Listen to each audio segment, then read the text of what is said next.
Don't embarrass us, Hank.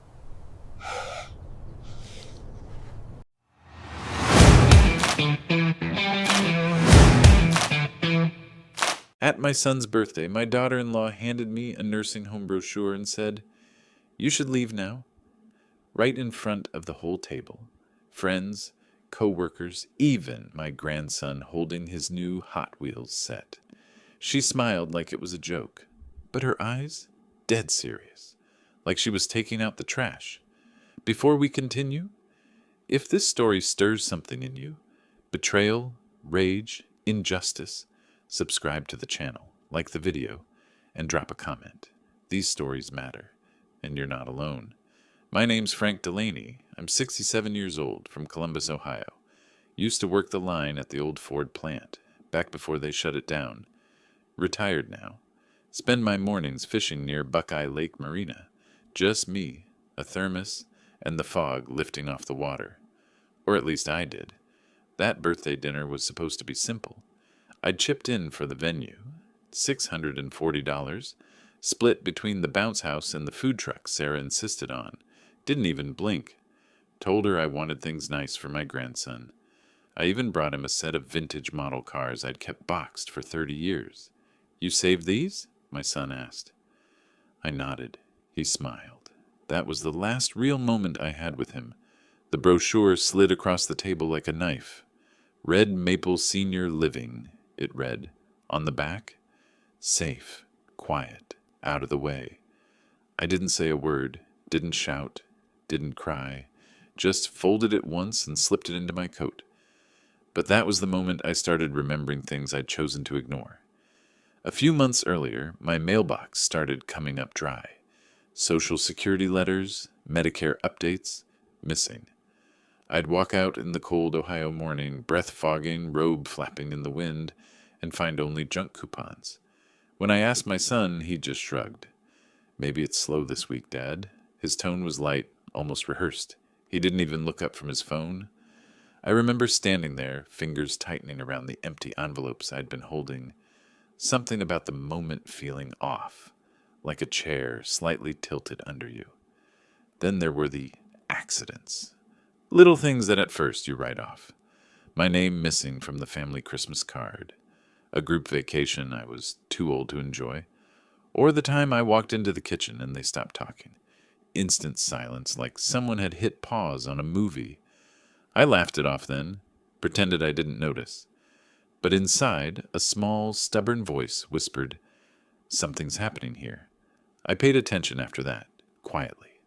First thing I noticed, my bank balance was off. I keep a separate checking account. Opened it back in '91 at Chase, just for emergencies, car trouble, medical stuff, once or twice to help my son when he was young. But I rarely touched it.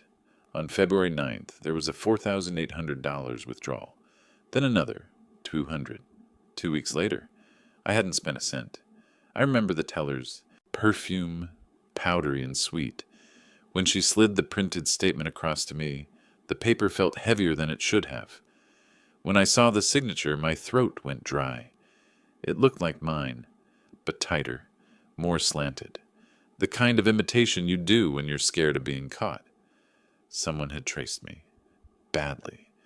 I went home with the paper burning a hole in my coat pocket. When I confronted my son, he looked at the floor. "Dad, Sarah said you told her it was okay, that you wanted to help with the remodeling." I stared at him. "I never said that." He hesitated, eyes flicking toward the hallway where Sarah's voice drifted in, laughing with someone on the phone. "Well, maybe you forgot. You've been forgetting stuff lately." That line, "you've been forgetting," echoed. It didn't land like an offhand comment. It landed like a line they'd practiced together, quiet and late at night.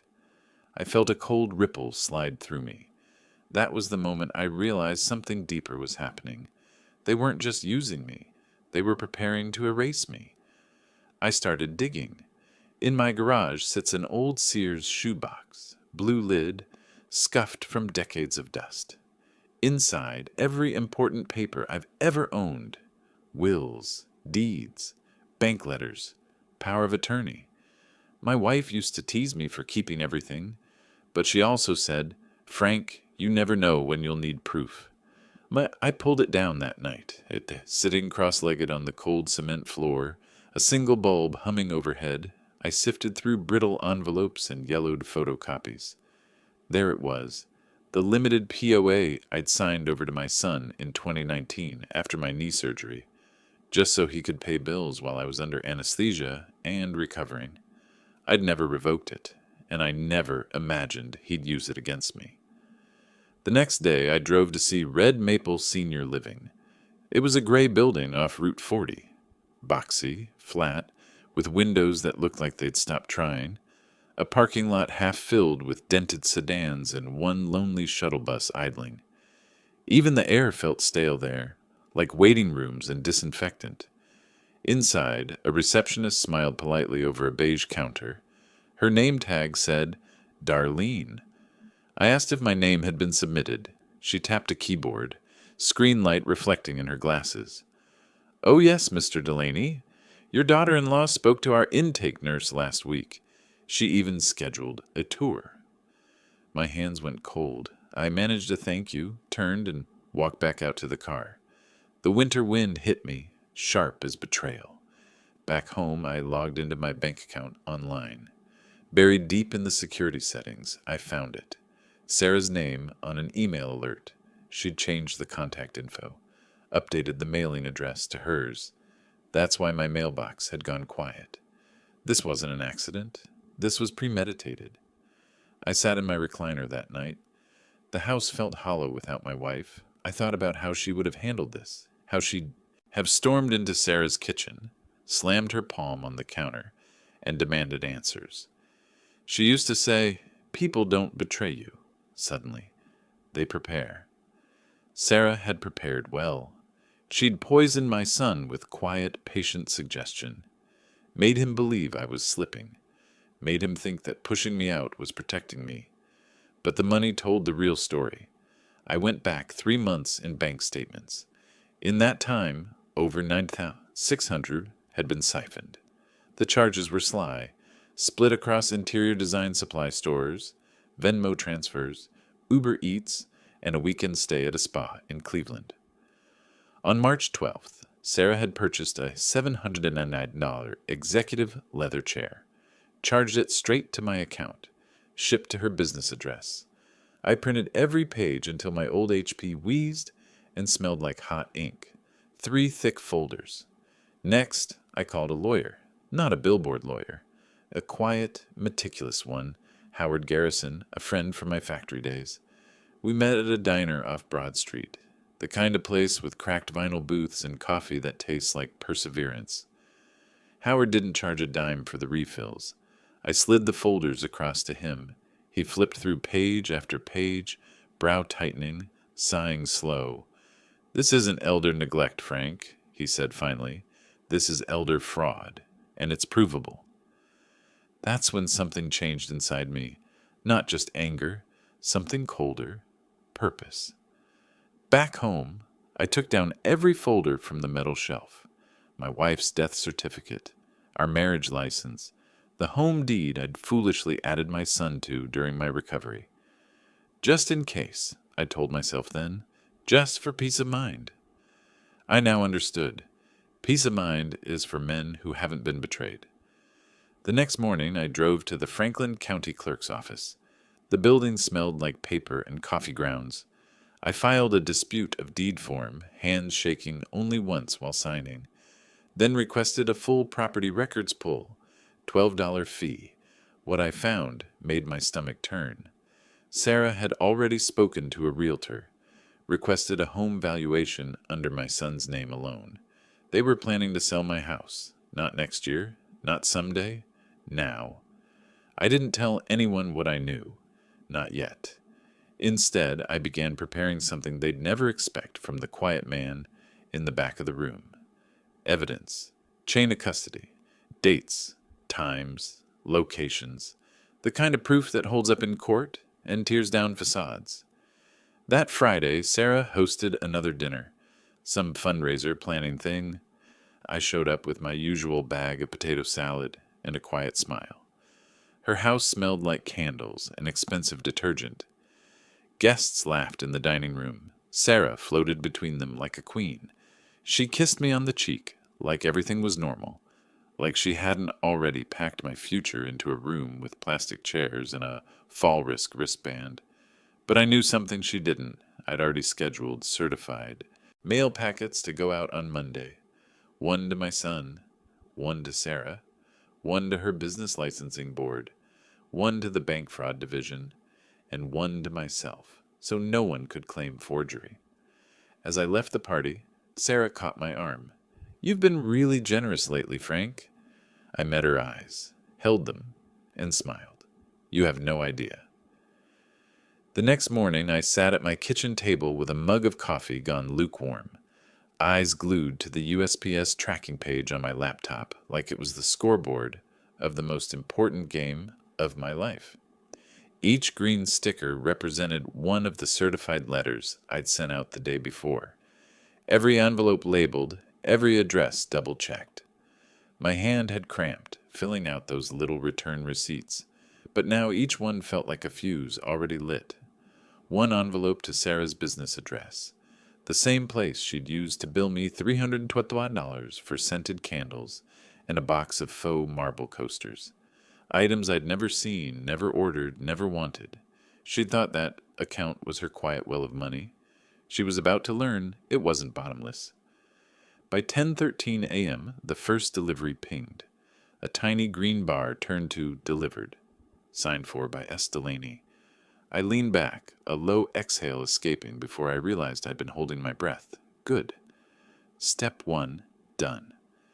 The house was quiet except for the hum of the refrigerator and the occasional creak of old wood, shifting with the weather. I looked around at the walls. Photographs of fishing trips. A framed picture of my wife smiling in the kitchen we'd remodeled together in '94. This was my home. Not a single person had the right to move me out of it.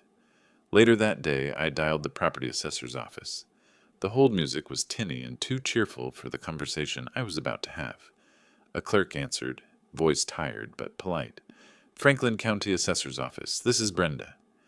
"Hi, Brenda," I said. "I'm calling to ask if there have been any new filings under my property address. I just want to check." There was a pause, paper shuffling, keyboard clacking. "Yes, sir," she finally said. Looks like there was a title transfer application initiated online, but it was flagged for ID verification. Flagged. The word sat heavy in my gut.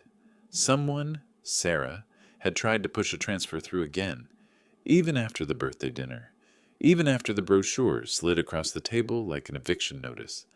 I closed my eyes, jaw tightening. They were still moving, still plotting, still trying to make me disappear. And just like that, a memory flared. 4 months earlier, a Sunday afternoon, sunlight pouring across the living room carpet in long golden bands. I'd been heading in to ask if anyone wanted iced tea. Sarah was standing with her sister, big roll of design blueprints in her hands. "We'll knock out this wall. Put a coffee nook here," she said brightly. "That old man chair's going first thing." They laughed. I remember standing in the hallway, hidden just enough to be unseen. I remember how casual she sounded, how certain. It wasn't a slip. It wasn't the frustration of the moment. It was the joy of someone already claiming territory.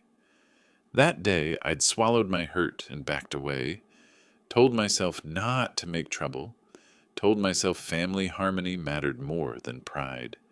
But sitting there now with the phone still warm in my hand, I knew that was the moment she'd stop seeing me as family at all. There's a strange kind of guilt that lives deep in men like me. The guilt that whispers, "Don't ruin your son's life. Don't cause a scene. Don't be the problem. You've had your time. Step aside quietly."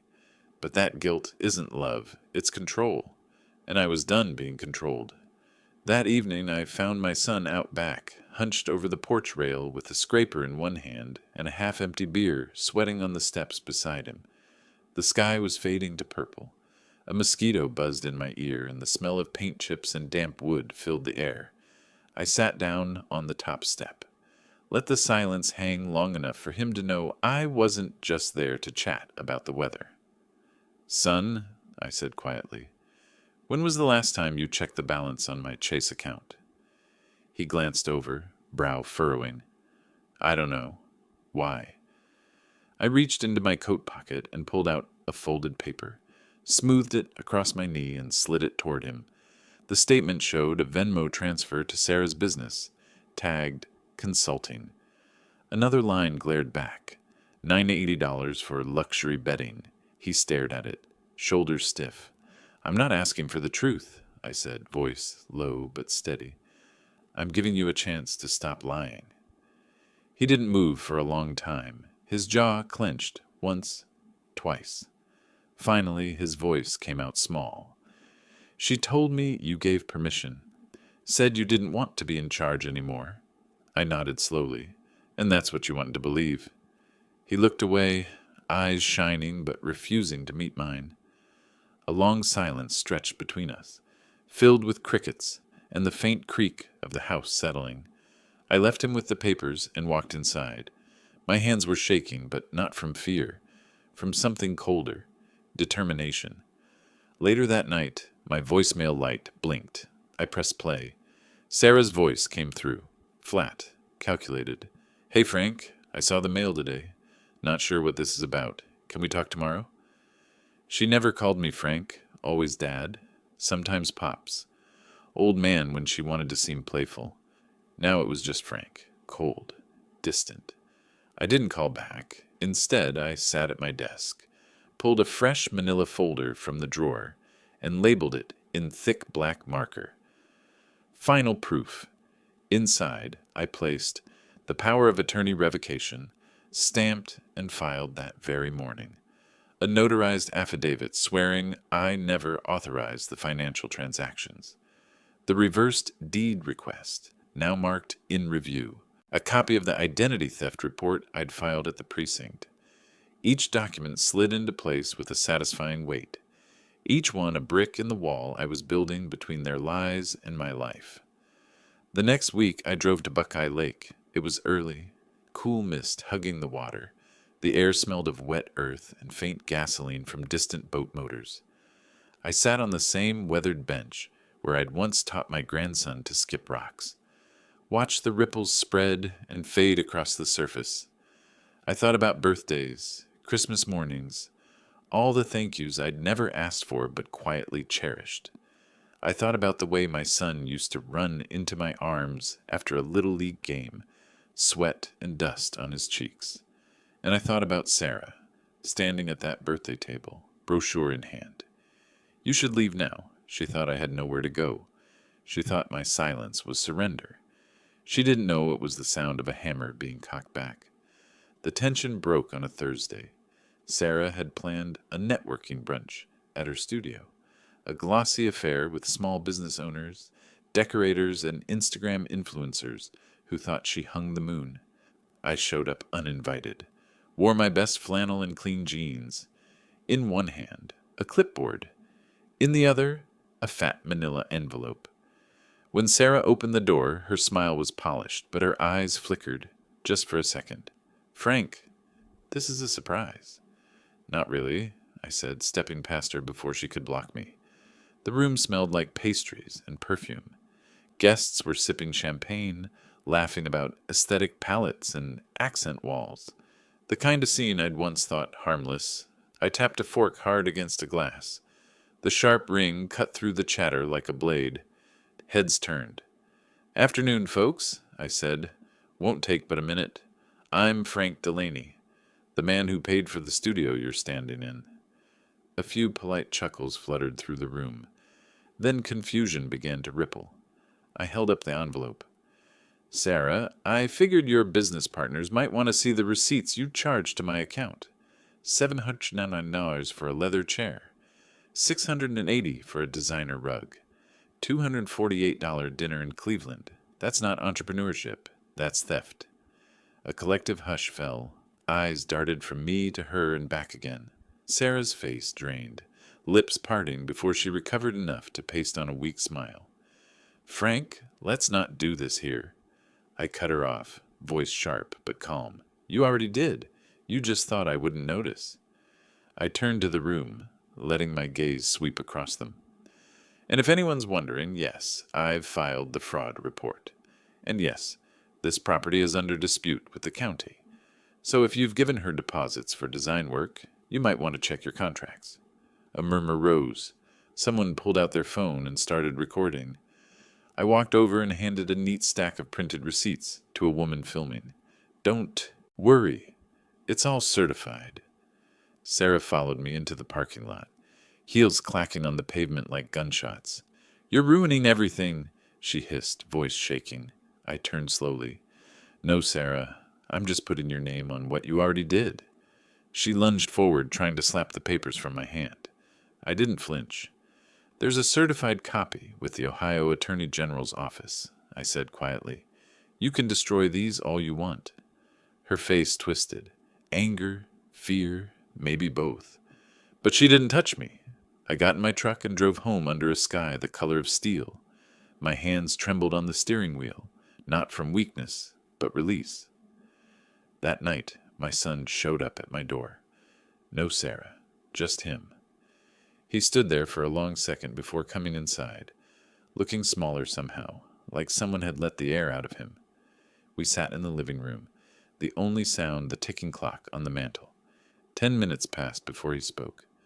She told me you were slipping, he said finally, that you needed help, that we'd make things easier for you. I said nothing. He swallowed. I wanted to believe her. I looked at him. This grown man who was once a boy clutching my hand in parking lots. Wanting to believe someone doesn't make them honest, I said. He asked, voice breaking a little, if there was anything he could do to fix it. I told him the truth. You can't fix what you watched break, but you can decide who you are going forward.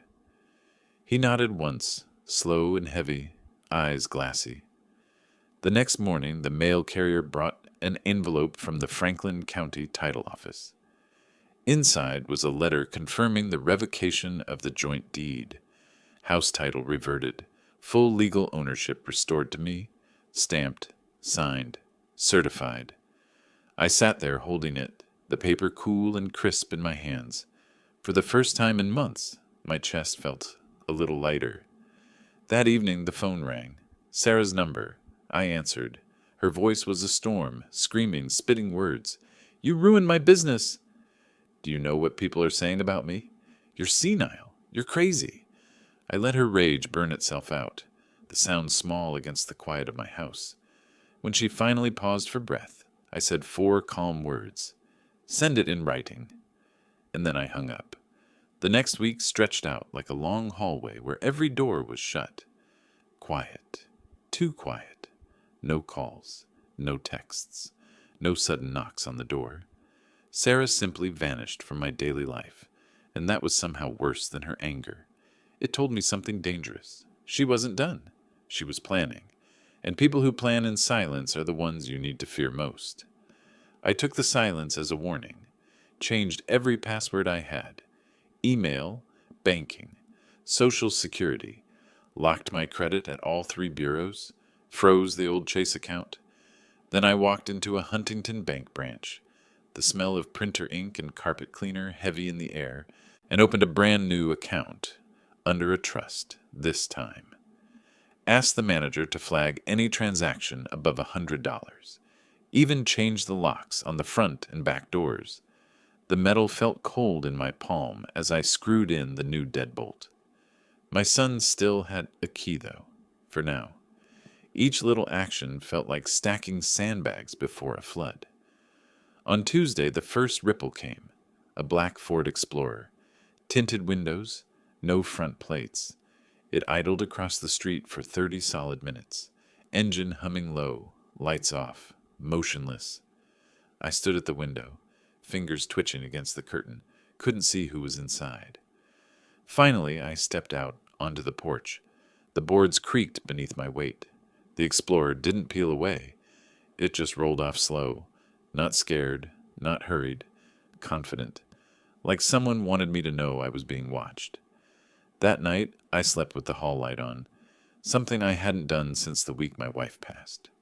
The next morning, I called Howard, told him everything, the car, the silence, the prickle running down my spine. He listened, then asked one question. Do you have cameras? No. Get them, he said. Today. By 2 o'clock that afternoon, a 4-camera ring system was screwed into my house. 2 aimed at the driveway, 1 watching the front porch, 1 tucked high in the backyard, staring down the fence line. It felt strange, turning my home into a small fortress, but safer. That night, around midnight, my phone buzzed with a motion alert. I sat up in bed, heart hammering. 1:17 a.m. backyard camera. I opened the live feed. A figure crept along the side fence, hood up against the wind. Sarah. Even under the hoodie, I knew the way she moved. Quick, sharp steps. The slight swing of her arm when she was holding something. In her hand, a slim flash drive, a file folder. She tried the back door, twisted the knob once, twice. Locked. Then she walked to the garage side, looked around and pulled something from her bag, a letter. She shoved it through the side vent and slipped away into the night. I stayed awake till dawn, staring at the ceiling, every muscle coiled tight. In the morning, I pulled on gloves and went to the garage. The envelope sat just inside the vent, pale against the dusty floor. No stamp, just my name, scrawled in a rushed hand. Inside, a note. This is getting out of hand. Stop now. We don't want to escalate. Let's talk. And below it, underlined twice. You wouldn't want people to know what really happened to your wife? I stood there, reading that line again and again. It made no sense. My wife died of cancer. Sarah knew that. She'd cried at the funeral. Was this a threat, a bluff, or something darker? The paper trembled slightly in my hands. Not fear exactly, but something colder. Disbelief curdling into anger. I went digging, pulled out old photo albums, dusty from years on the shelf. Found a picture from the summer before my wife's diagnosis. Sarah in the kitchen, stirring lemonade with a wooden spoon.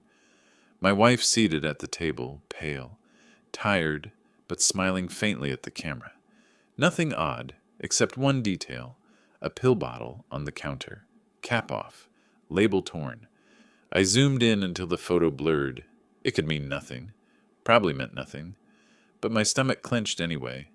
Not because I believed Sarah had hurt her, but because now I knew Sarah was capable of anything, of using fear, of twisting memories, of weaponizing grief. She had no limits, only leverage. I made 3 copies of the note, one for Howard, one for my safe, one tucked behind the living room frame where no one would look. Then I called Sarah. She answered after 2 rings. Voice light, almost smug. I thought you'd come to your senses. I said nothing at first. Let the silence stretch. Then, what happened to my wife? Silence. Then laughter. Sharp. Cruel. Frank, I was trying to be nice. Now you're just being paranoid. I let her finish. You're not just a thief, I said quietly. You're a coward.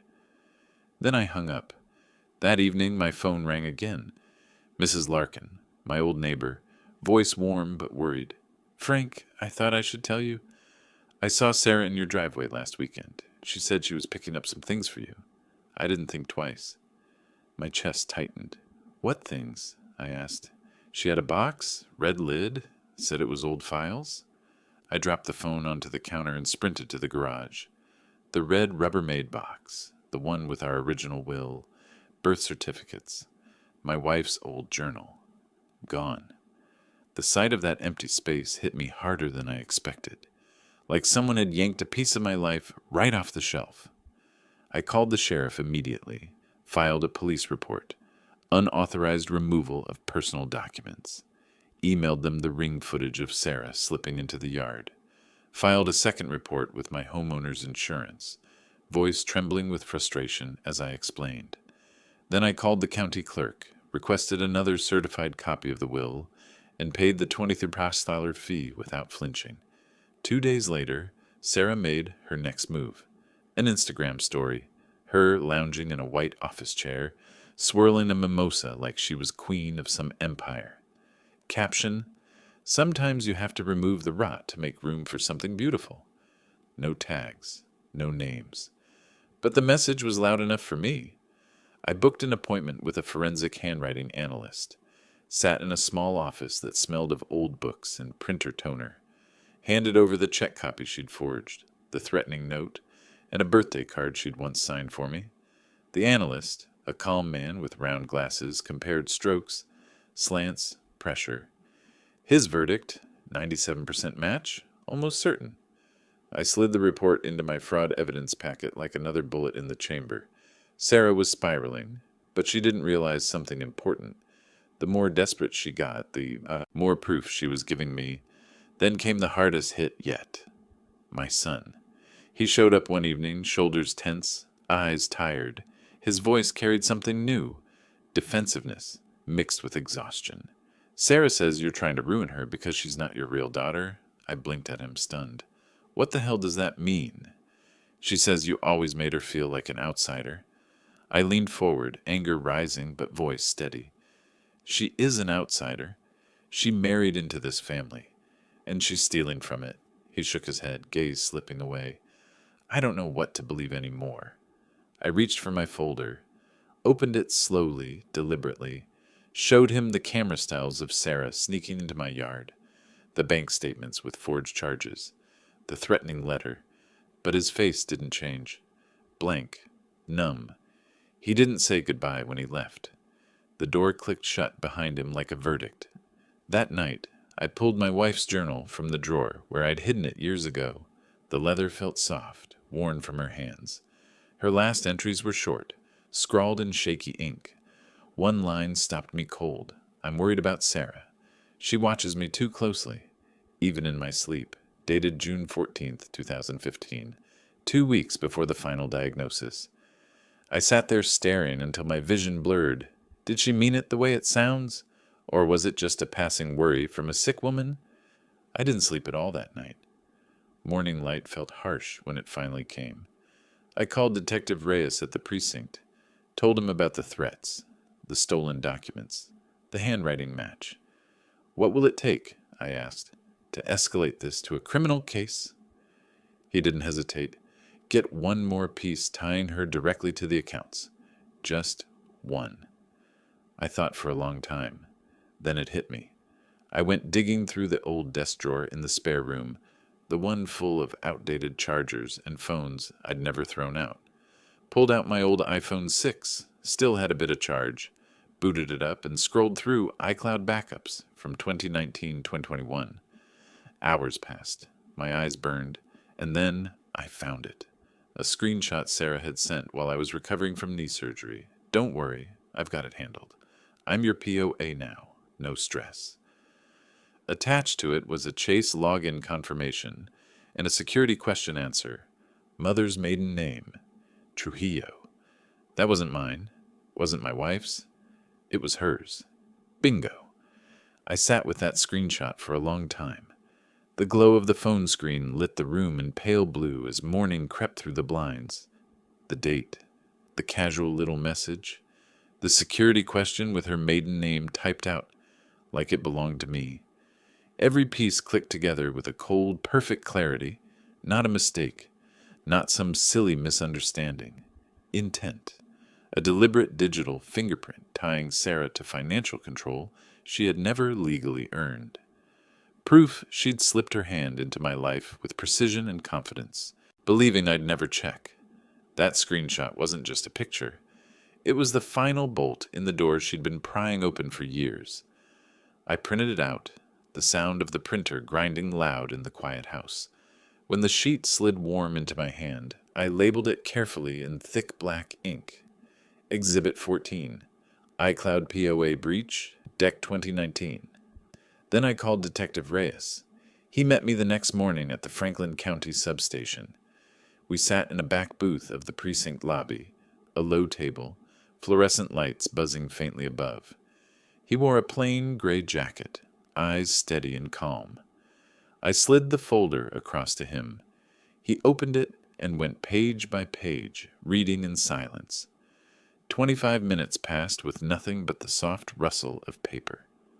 Finally, he closed the file and looked up. "We'll be issuing a formal request for questioning," he said. "This is no longer civil." I nodded slowly, feeling something I hadn't felt in months, the weight beginning to shift. 2 days later, an email arrived from Chase. Subject line, account holder update, investigation opened. Inside, the cold language of a corporation doing its job. Dear Mr. Delaney, based on the materials provided, your account has been flagged for fraud protection. An internal investigation has been launched. It wasn't warm. It wasn't personal. But it was official. Legitimacy in black and white. For the first time, I felt a shield slide into place between me and Sarah. That same evening, I drove to the post office and slid 2 thick certified envelopes across the counter. One addressed to Sarah's studio, one to her home. Inside each, a formal cease and desist letter, a copy of the police report, a list of assets and accounts she was no longer authorized to touch.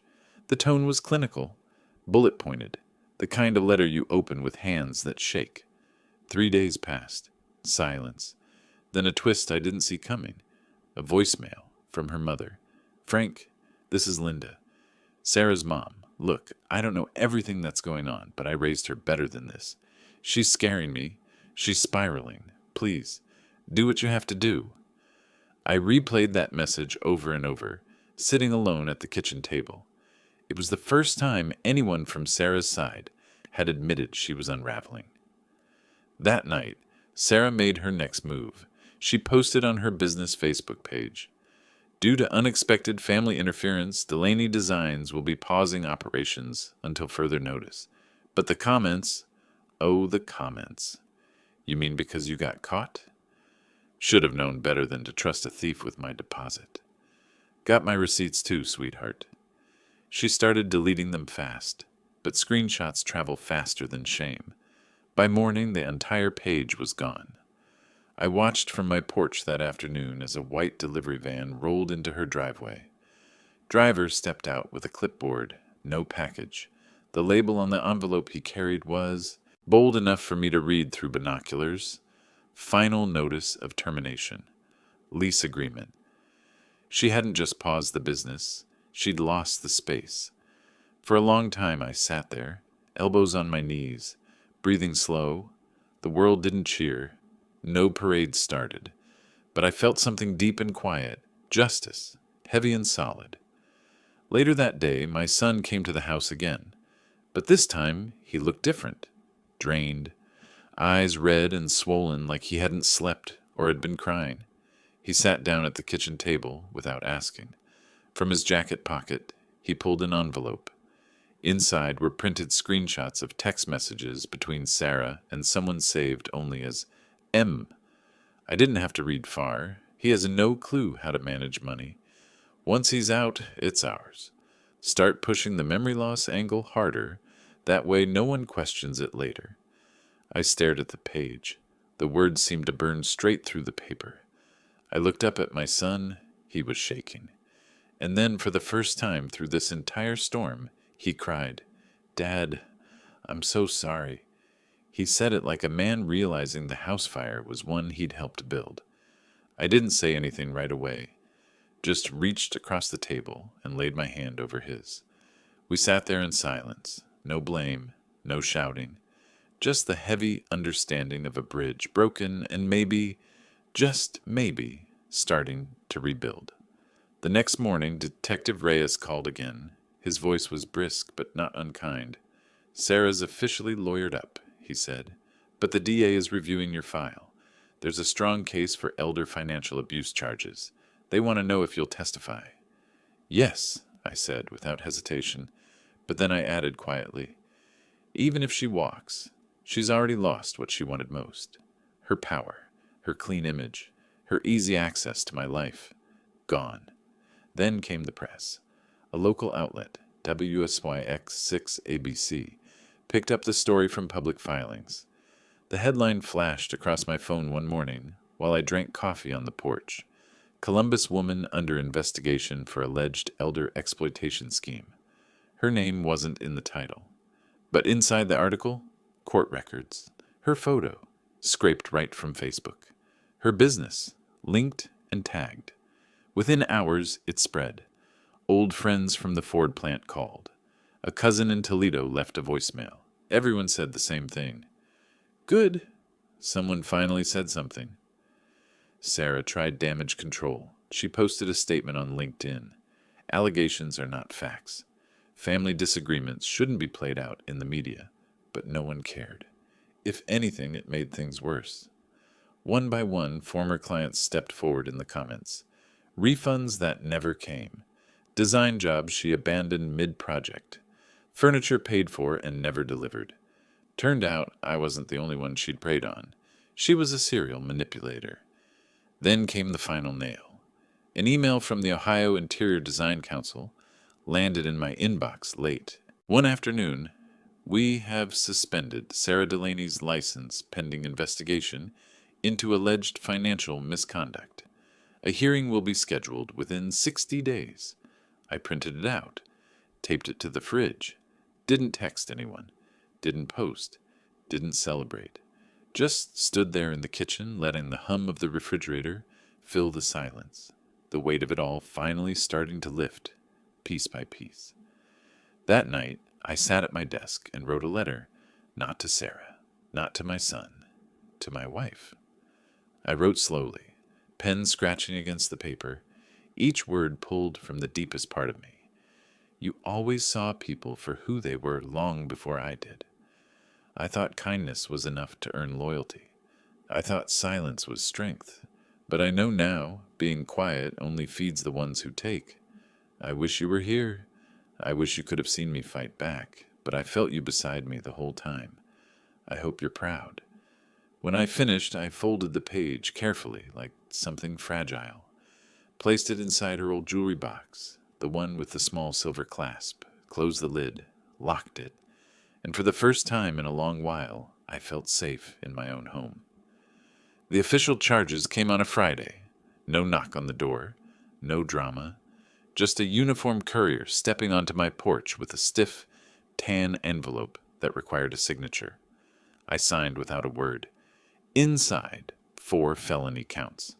Elder financial exploitation, identity fraud, unauthorized access of protected accounts, attempted title theft, filed by the Franklin County District Attorney, stamped, sealed, undeniable.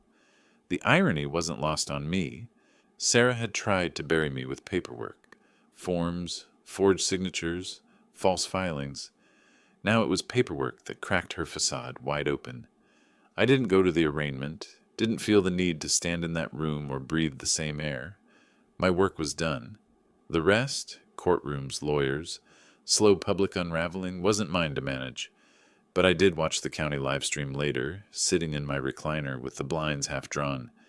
There she was, Sarah, gray pantsuit, hair pinned into a severe bun, face powdered pale under fluorescent lights. She sat next to a defense lawyer who kept whispering into her ear. She didn't look back at the camera, didn't look anywhere but straight ahead, jaw tight enough to crack a tooth. She looked like a woman used to control, trying to remember what power felt like. When the judge listed the charges, her face didn't move, but her fingers tapped against the table. Quick, nervous, mechanical. That small rhythm was the first honest thing I'd seen from her in years.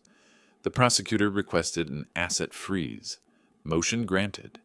Within hours, her bank accounts were locked. Her business, Delaney Designs, LLC, flagged for audit and suspended for failure to provide clean records. But legal papers weren't the end of it. Her fall came in layers, slow and grinding. Like every manipulator, Sarah had built her empire on optics, pretty pictures, glossy posts, the illusion of success. And now the image was rotting from the inside out. 2 former clients filed civil suits within a week. One claimed $6,400 in undelivered furnishings and custom pieces that never arrived. Another sued for emotional distress and defamation, showing how Sarah harassed her online when she demanded a refund. The evidence? Brutal. Emails, screenshots, deposits, contracts. One woman posted publicly, "She tried to make me feel crazy. Turns out I wasn't the only one." The comment section turned into a wildfire. My son moved out the same week those lawsuits hit. He came by one evening, quiet, shoulders slumped. He didn't take much, just his clothes, his guitar, 3 boxes of tools. He left the rest. The giant flat screen Sarah had insisted on, the fancy Tempur-Pedic bed, the espresso bar she swore every home needed. That night, a text came through. I'll never forgive myself for what I let happen, but I'm ready to start over, one step at a time. I stared at the screen for a long while, felt the ache of both pride and sorrow, then type back, then start with this. Never confuse love with permission again. Hit send, set the phone down. Sometimes a father's love is quiet. Sometimes it's a line in the sand. In late August, another envelope arrived. Typed. Clean margins. Signed in blue ink. From Sarah. Frank, I'm sorry. I see now that I crossed lines. I never thought it would get this far. I was scared. I didn't know what I was doing. I hope one day you can find it in your heart to understand. I loved your son. I love this family. I didn't mean to hurt you. Please don't testify. Please. I read it once. No anger, no pity. Then I folded it, fed it into the shredder, and listened to the teeth chew every excuse into ribbons. Because here's the truth. Sarah didn't love this family. She loved control. And when control slipped through her hands, then she remembered how to say sorry. But only then. The state offered her a plea deal. 3 years probation, $37,000 restitution, mandatory financial ethics training. She took it fast, faster than she'd ever taken accountability. No jail time, but no business either, no reputation, no more access to anyone's accounts. It wasn't a headline-worthy punishment, but it was real, and it was enough. Me? I didn't just survive, I outlived her scheme. I used part of the restitution to restore the house she'd tried to steal, fixed the front steps she always mocked, repainted the porch in deep navy like my wife once wanted, repaired the old mailbox that had been tampered with. Then I donated the rest to a local elder advocacy group. They help people just like me, people blindsided by the ones they trust most. Poetic justice, using Sarah's stolen money to protect others from people like Sarah. On the first cold day of October, I packed a small cooler with sandwiches and coffee, threw a fleece jacket over my shoulders, and climbed into my old Ford Ranger, the one I'd paid for in cash, free and clear. The engine hummed steady as I drove north toward Lake Erie. 2-lane back roads, leaves twirling in gusts, the sky pale and clean, no music, no distractions, just the sound of tires on pavement and the rhythm of freedom. I parked at a quiet overlook, climbed onto the hood, thermos warm in my hands, the horizon cracked open with gold as the sun rose over the water. I thought about that birthday dinner, the glossy nursing home brochure sliding across the table. Her voice, sharp and casual, telling me, "You should leave now." She meant it as a dismissal, a quiet exile. But now, looking out at the lake, I saw it for what it had really been. A gift. She forced me out of the world she'd been building, and because of that, I got to reclaim my own. I'm not just a man who got even. I'm a man who refused to disappear. So if you've ever been pushed aside by the very people you raised, if someone tried to erase you with silence and paperwork, tell your story. Silence is how they win. Stories are how we take our power back. I started the truck, shifted into gear, watched the sunlight chase my shadow all the way home. If you like this story, please like this video, subscribe to the channel, and share your thoughts in the comments.